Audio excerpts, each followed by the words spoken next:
오늘도 하나님의 변치 않는 사랑과 은혜가 여러분의 삶 속에 넘쳐날 수 있기를 바랍니다.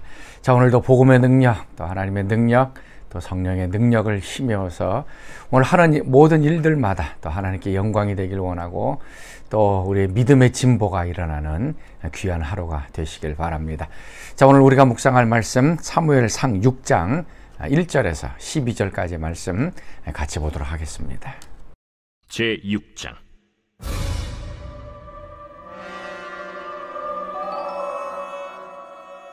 여호와의 궤가 블레셋 사람들의 지방에 있은 지 7달이라. 블레셋 사람들이 제사장들과 복술자들을 불러서 이르되, 우리가 여호와의 궤를 어떻게 할까? 그것을 어떻게 그 있던 곳으로 보낼 것인지 우리에게 가르치래. 이스라엘 신의 궤를 보내려거든 거저 보내지 말고 그에게 속건제를 드려야 할지니라.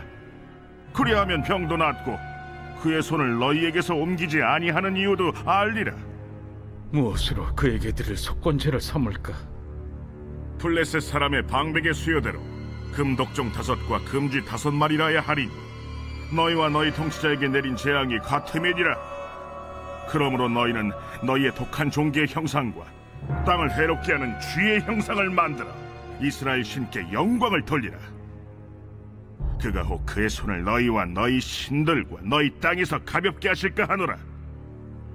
애굽인과 바로가 그들의 마음을 완악하게 한 것 같이 어찌하여 너희가 너희의 마음을 완악하게 하겠느냐? 그가 그들 중에서 재앙을 내린 후에 그들이 백성을 가게 함으로 백성이 떠나지 아니하였느냐?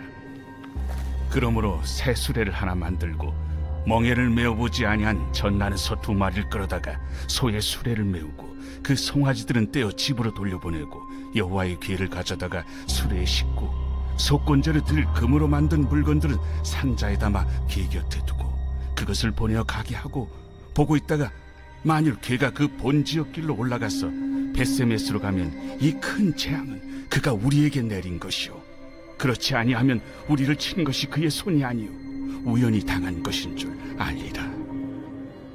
그 사람들이 그같이 하여 젖나는 소 2를 끌어다가 수레를 메우고 송아지들은 집에 가두고 여호와의 궤와 및 금지와 그들의 독종의 형상을 담은 상자를 수레 위에 실으니 암소가 벳세메스 길로 바로 행하여 대로로 가며 갈 때에 울고 좌우로 치우치지 아니하였고, 블레셋 방백들은 벳세메스 경계선까지 따라가니라. 자, 오늘 본문 말씀은 블레셋 사람들이 하나님의 법궤를 이제 돌려보내는 장면입니다. 법궤를 다곤의 신전에 두었더니 다곤이 그 얼굴을 땅에다 대고 절하고 목과 손목이 잘려져 나갑니다. 참패를 당하고 납니다. 그리고 백성들 가운데서도 이 재앙이 퍼집니다. 피부병이 돌아서 많은 사람들이 죽기도 하고 고난을 당합니다. 자, 어떻게 할 것인가? 이제 돌려보내기로 결단을 합니다. 먼저 1절 말씀입니다. 여호와의 궤가 블레셋 사람들이 지방에 있은 지 7달이다. 자, 여기서 7달이라고 하는 기간이 나옵니다. 하나님의 법궤가 블레셋 지방에 왔습니다. 왔더니 재앙이 일어나서 이제 피부병에 걸려댔습니다. 과연 이것이 하나님께서 하신 것인지 아니면 우연한 일인 것인지, 이것을 하나님의 법궤를 어떻게 해야 할 것인가 아마 고민했던 기간이 이 7달입니다. 어떻게 보면 시간을 허송했던 시간이기도 하고요, 아니면 어떻게 해야 할지 모르는 결정하지 못한 시간이고, 이러지도 못하고 저러지도 못하는 그 기간이 7달입니다. 어떻게 보면 백성들 사이에서 재앙이 퍼져가면 빨리 그것을 되돌려 보내는 것이 인간의 생각일 것입니다. 그러나 블레셋 사람들은 계속 어정쩡하게 그것을 결정하지 못하고 길게 시간만 끌고 사람들은 더 고생을 하고, 그래서 7개월이라고 하는 그 긴 시간 동안 더 백성들은 고난을 당합니다. 우리의 삶도 마찬가지입니다. 우리가 결단해야 할 때는 결단해야 되고 행동해야 될 때는 행동해야 합니다. 그냥 어정쩡하게 앞으로도 못 가고 뒤로도 못 가고 이것도 못하고 저것도 못하는 그러한 시간들이 길면 길수록 우리 자신도 고난당하고 다른 사람들도 고난을 당합니다. 하나님 앞에 우리가 결단하고 무엇인가 해야 할 것이 있으면 기도하면서 하나님이 주신 것대로 그냥 앞으로 밀고 나가는 것이 우리의 믿음의 신앙생활입니다. 자, 오늘 이거 7달이라고 하는 긴 시간 동안 우리 시간을 낭비하지 않고 신속하게 행동할 수 있기를 바랍니다. 이제 결국 그 법궤를 이제 되돌려 보내려고 했을 때 어떻게 할 것인가 하는 것입니다. 3절 말씀, 그들이 이르되 이스라엘 신의 궤를 보내려거든 거저 보내지 말고 그에게 속건제를 드려야 할지니라. 그러면 병도 낫고 그의 손을 너희에게서 옮기지 않은 이유도 알리라. 여기서 이제 속건제를 얘기합니다. 속건제는 이제 속죄제와는 달리 내가 행했던 어떤 그 죄악들이 다른 사람에게 피해가 갔을 때에 그것을 이제 보상하는 제도가 이제 속건제입니다. 이제 하나님의 것 아니면 하나님의 성물, 아마 제사를 지내면서 그 음식들 제사장만 먹는 것인데 어떻게 하다 보니까 자신이 그것을 먹었을 때 거기에 대해서 5분의 1, 20%를 더 내는 것입니다. 또 우리가 사회생활 하면서 경험하는 여러 가지 죄악들도 다른 사람에게 피해가 되면 거기에 맞게끔 보상을 해주는 것입니다. 다른 사람이 돈을 맡겼는데 내가 시치미를 뚝 떼고 돈을 맡기지 않았다라고 얘기를 하면 이건 죄악이죠. 그리고 그 사람이 거기에 대한 피해를 입게 됐을 때 또 5분의 1을 줍니다.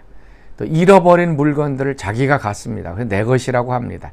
뭐 그때 당시에는 잃어버린 양이나 염소 같은 거겠죠.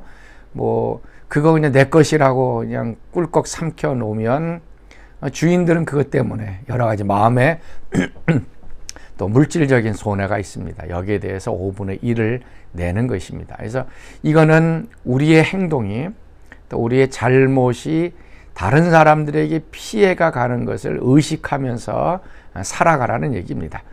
그냥 내가 잘못했다라고 말 한마디로 끝내는 것이 아니라는 얘기입니다. 그건 너무나도 쉬운 것이죠. 그러나 내가 다른 사람에게 해를 입히고 피해가 됐다면 거기에 대해서 마땅하게 보상을 치루어지면서 이런 그 관계들이 다시 한번 회복되어지고 그래서 다른 사람한테 해를 끼치지 못하도록 우리 자신을 이제 제어하는 기능이 바로 속건제입니다. 그래서 하나님 앞에 속건제를 이제 드려야 된다.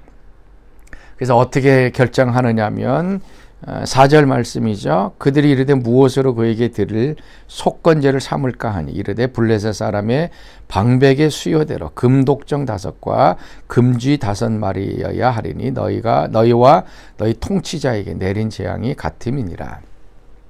이스라엘 그 블레셋 가운데 내렸던 이 피부병 독종의 모습을 그대로 본따서 그것을 금으로 만들어서 보내기로 결정을 합니다. 여기서 이제 독종이라고 하는 거, 이제 영어로는 튜머입니다. 그러니까 그 뭐 암 아니면 그 종양 같은 어떻게 보면은 좀 불쾌한 이제 좋지 않은 거죠. 그걸 금으로 만들었고 또 쥐도 5마리 만듭니다. 그 여기에 보면 이제 쥐가 일으켰던 어떤 질병은 나오질 않습니다. 그러나 아마 쥐가 이런 피부병을 일으켰다라고 생각하면서 쥐를 5마리 만들어서 이제 보내게 되어진 것입니다. 돌려보내는 방식이 또 희한합니다. 아직까지도 블레셋 사람들은 지금 자신에게 내려온 이 피부병들이 그냥 우연하게 일어난 것인지 아니면 하나님이 자신들을 심판한 것인지를 분간을 못합니다. 그래서 그것을 확증하기 위해서 한 가지 방법을 선택해냅니다. 그것이 이제 7절 말씀이죠. 그러므로 새 수레를 하나 만들고 멍에를 메어보지 아니한 젖나는 소 2마리를 끌어다가 소의 수레를 메우고 그 송아지들은 떼어 집으로 돌려보내라. 새끼를 낳은 이 어미 젖소 2마리를 내옵니다. 그리고 자기 새끼들이죠. 그 송아지들은 집에다 놓습니다. 이 엄마의 본능이 그 송아지들을 돌보려고 하는 것들이 있지 않습니까? 그래서 그 젖소를 이제 수레를 메워서 보내는데 인간적인 본능으로는 자꾸 뒤를 되돌아보고 자신의 집으로 가려고 하는 것이 인간적인 자연적인 원칙입니다. 그래서 만약 지금 이 인간의 본성을 뛰어넘어서 이 소들이 젖나는 소 2마리가 앞으로 계속 나아가면 어떤 이 초자연적인 힘에 의해서 이루어진 것이다 라고 하는 겁니다. 그래서 결국 어떻게 됩니까? 이 젖나는 소 두 마리가 울면서 뒤를 되돌아보지 못하고 계속 앞으로 나아가서 결국 이 재앙이 하나님께로부터 왔다는 것을 결정하게 되어집니다. 오늘 우리의 신앙은 하나님께 질문하는 신앙입니다. 우리가 좀 이해하지 못하는 일들, 또 궁금한 것들 하나님께 자꾸 질문을 합니다. 다른 사람에게 질문하는 것도 좋지만 하나님께 계속 질문합니다. 그러면 하나님께서 우리에게 이렇게 또 말씀해 주시고 깨닫게 하는 것이 있습니다. 그래서 자꾸 하나님께 질문하는 것이 우리의 좋은 신앙을 가진 것입니다. 그리고 확인을 하려고 하는 거예요. 그래서 기도원 같은 경우도 하나님이 자신을 불렀다는 것을 확인하기 위하여 그 깃털 그 테스트를 2번 하지 않습니까? 하나님께 계속 시험하고 물어보고 확인하면서 그 길을 걸어갔던 것입니다. 오늘 우리도 마찬가지입니다.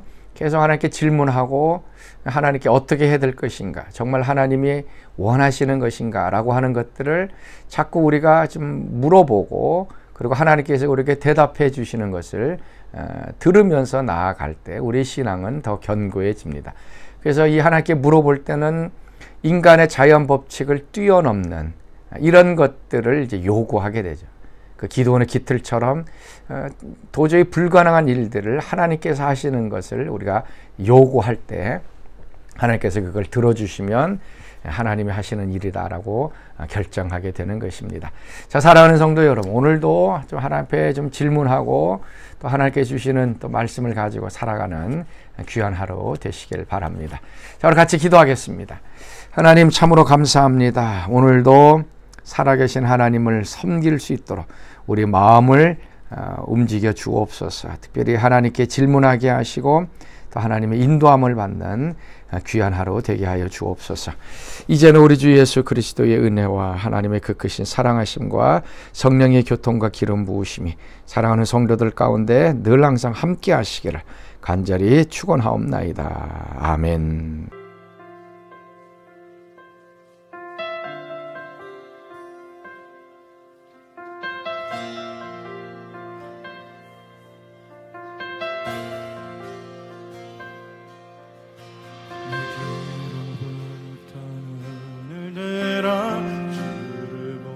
시작할 때 주의 일을 보겠네.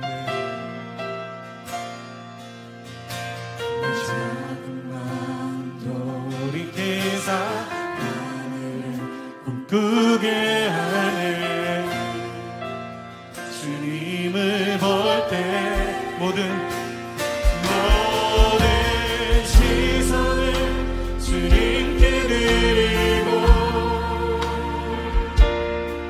살아계신 하나님을 느낄 때 내 삶은 주의 역사가 되고 하나님이 대단히 시작한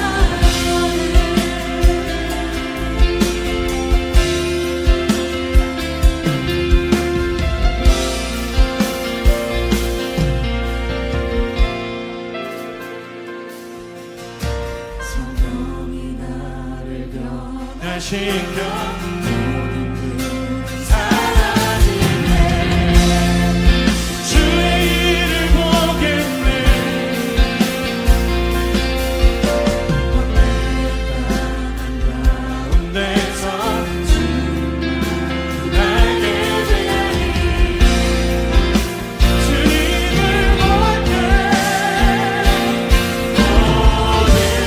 시선을 주님께 드리고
전능하신 하나님을 느낄 때 세상은 주의 나라가 되고